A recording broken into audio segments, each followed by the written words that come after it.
সম্মানিত দর্শক এবং শ্রোতাবৃন্দ, আমি ডক্টর আবুল কাশেম মোহাম্মদ মাহবুবুল্লাহ যশোরী বাংলাদেশি সেবা পার্টির পক্ষ থেকে আপনাদের সকলকে জানাই আসসালামু আলাইকুম রহমতুল্লাহ।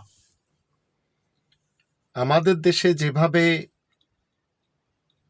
মোহতামিম সমাজ, ধর্মের হুজুর সমাজ ধর্মের নামে খোয়ার তৈরি করে নিয়েছে, ধর্মের নামে মাদ্রাসা তৈরি করে নিয়েছে, এগুলি যদি আধুনিক এবং সরকারিকরণ না করা যায় তাহলে এই ধর্মের খোয়ার মাদ্রাসাগুলিতে যেভাবে ছাত্র নির্যাতন, ছাত্রী নির্যাতন, ছাত্র বলৎকার, ছাত্রী ধর্ষণ চলছে, তাতে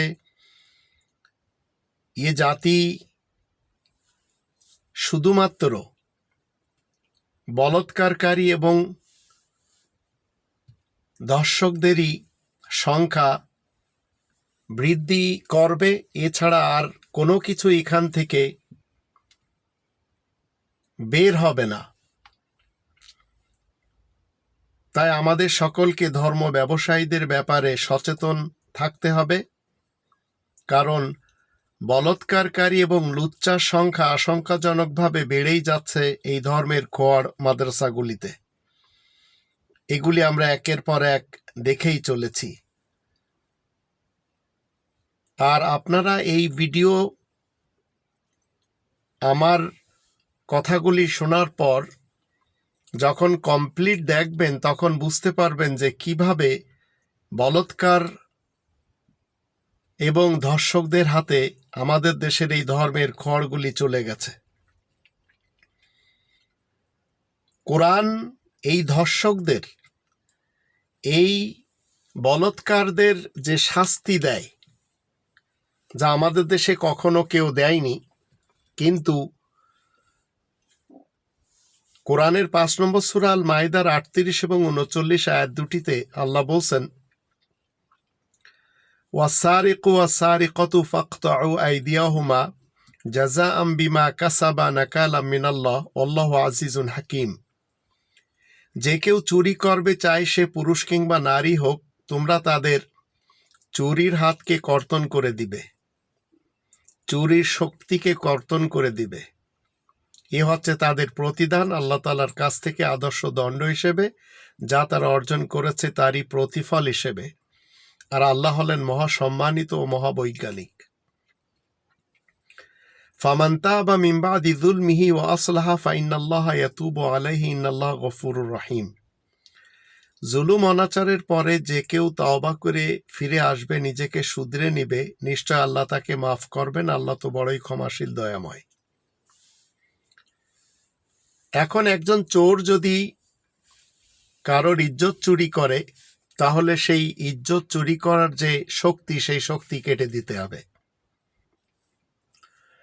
কেউ যদি কারোর মাল দৌলাত চুরি করে, তাহলে সেই মাল দৌলাত ফেরত আনতে হবে। কেউ যদি কারোর এমনভাবে কলে ফেলিয়ে নিজের জালে ফাঁসিয়ে ধর্ষণ করলো বা বলৎকার করলো, তো যে শক্তিতে সে করেছে সেই শক্তিকে নিস্তেজ করে দিতে হবে, কর্তন করে দিতে হবে। এটি হচ্ছে কোরআনের এই আয়াতের দৃষ্টিতে তার শক্তিকে কর্তন করে দেওয়া। তো প্রত্যেকটি ধর্ষক এবং বলৎকার যারা আমাদের দেশে করে চলেছে, এই মাদ্রাসার, এই ধর্মের খোয়ার মাদ্রাসার হুজুররা, এদের নুনু যখন আপনি আমি নিস্তেজ করে দেব রাষ্ট্রীয় পর্যায়ে, তখন আর এদেশে বলৎকার এবং ধর্ষণ থাকবে না, সে যেই করুক না কেন। তবে প্রতিনিয়তে আমরা কিন্তু শুনেই চলেছি।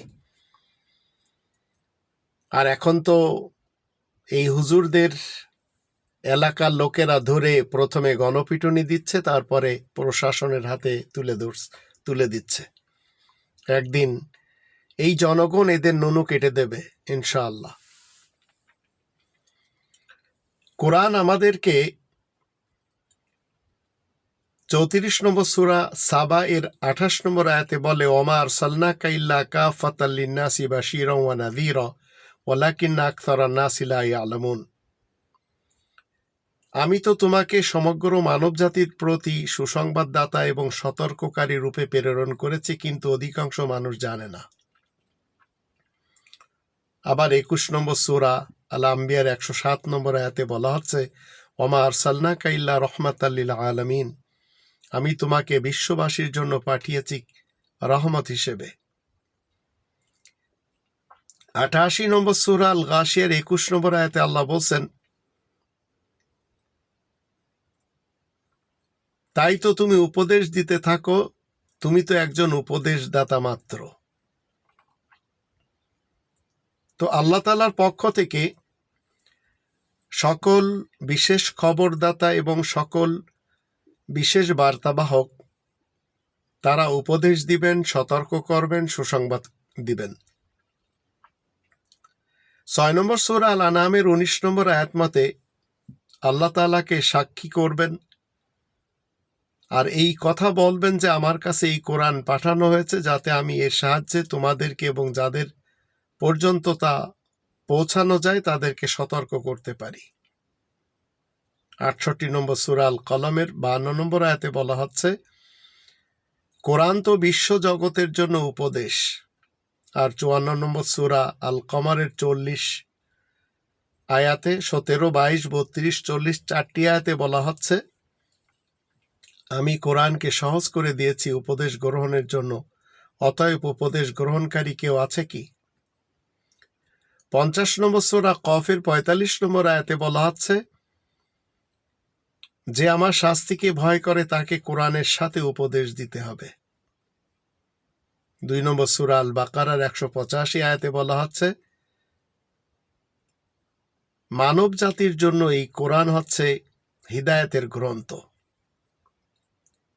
আর 41 নম্বর সূরা ফুসসিলাতের 3-4 আয়াত দুটিতে বলা হচ্ছে, এটা এমন একটি কিতাব বিশদভাবে বিবৃত হয়েছে এবং আয়াতসমূহ বুঝি আসার ভাষায় কোরআন রূপে জ্ঞানী সম্প্রদায়ের জন্য সুসংবাদদাতা ও সতর্ককারী রূপে এসেছে, কিন্তু মানুষের অধিকাংশরাই বিমুখ হয়েছে, সুতরাং মানুষেরা শুনবে না।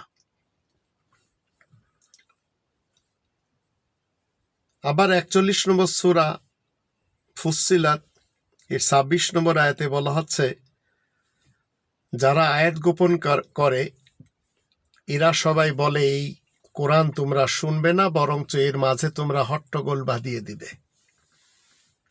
তো আপনাদের সামনে আমি এই যত আমাদের দেশে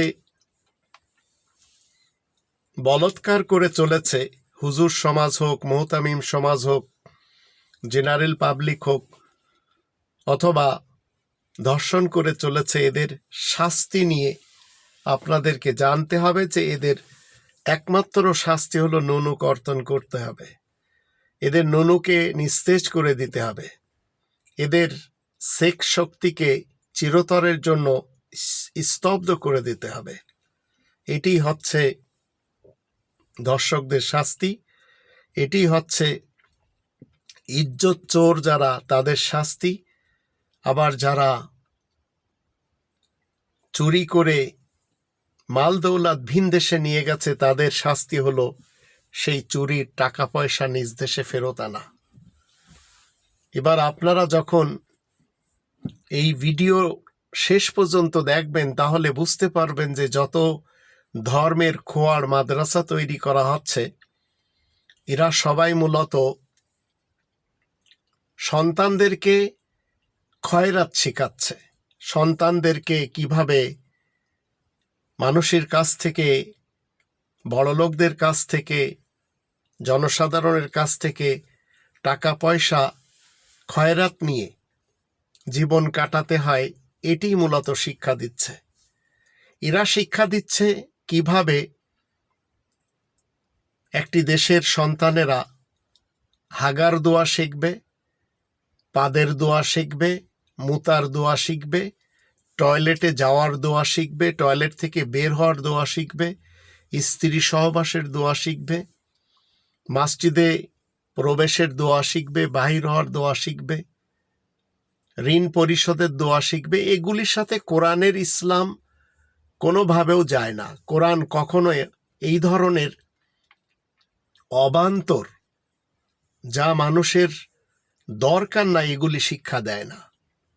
কোরআন কখনো শিক্ষা দেয় না ইমাম মেহেদিকে আসতে হবে, দজ্জালকে আসতে হবে, হিন্দুস্তানে গজওয়ায়ে হিন্দ যুদ্ধ হতে হবে, ঈসা রাসূল আকাশ থেকে দামেস্কে ফেরত আসবেন, কবরের আযাব হতে হবে, মুনকির নাকিরের সওয়াল জবাব হতে হবে, মুখ ঢাকা বোরকা পরতে হবে, টুপি পরতে হবে, পাগড়ি পরতে হবে, মাথায় রুমাল রাখতে হবে, বদনে আলখেল্লা পরতে হবে, মুখ ঢেকে চলতে হবে নারীদের। এ ধরনের কথা কোরআন কখনো দেয় না। অথচ এই ধর্মের খোয়াড়, যেখানে কন্টিনিউ বলৎকার করা হচ্ছে, ধর্ষণ করা হচ্ছে, ছোট ছোট ক্ষুদে শিশুদেরকে তাদের অপদার্থ বাবা মারা এই বদমাইশদের হাতে দিয়ে আসছে, আর তারা তাদের দিয়ে ধান কালেকশন, চাল কালেকশন, তরি তরকারি কালেকশন করিয়েই চলেছে। তো এই অথর্ব জাতি কোরআনের যে 5টি দাবি, সেই 5টি দাবি থেকে নিজেরাও দূরে রয়েছে, নিজেদের সন্তানদেরকেও দূরে রেখেছে। আর কোরআনের 5টি দাবি হলো, কোরআনকে শতভাগ বিশ্বাস করতে হবে। 2 নম্বর দাবি, কোরআনের নিজস্ব ভাষায় কোরআন পড়া শিখতে হবে। 3 নম্বর দাবি, মাতৃভাষায় কোরআন জানতে হবে। 4 নম্বর দাবি, কোরআন মতে জীবন কাটাতে হবে। 5 নম্বর দাবি, কোরআনের তাবলীগ করতে হবে। এই অথর্ব জাতি, এই সন্তানদের পিতামাতা, এরা জান্নাতের লোভে এদের সন্তানদেরকে দিয়ে আসছে জাহান্নামের গর্তে। আর এগুলি হচ্ছে ধর্মের খোয়াড় মাদ্রাসা, যেখান থেকে কোরআন বিরোধী কর্মকাণ্ডগুলি শিখছে, যা জাতির এবং তাদের নিজেদের জীবনে কখনো কল্যাণ বয়ে আনবে না। এবার আপনারা একটি একটি করে ভিডিওগুলি যখন দেখবেন, তখন বুঝতে পারবেন এ দেশ কোথায় চলে গেছে। এই ধর্মের খোয়াড় মাদ্রাসাগুলির পরিচালকেরা কি করে চলেছে।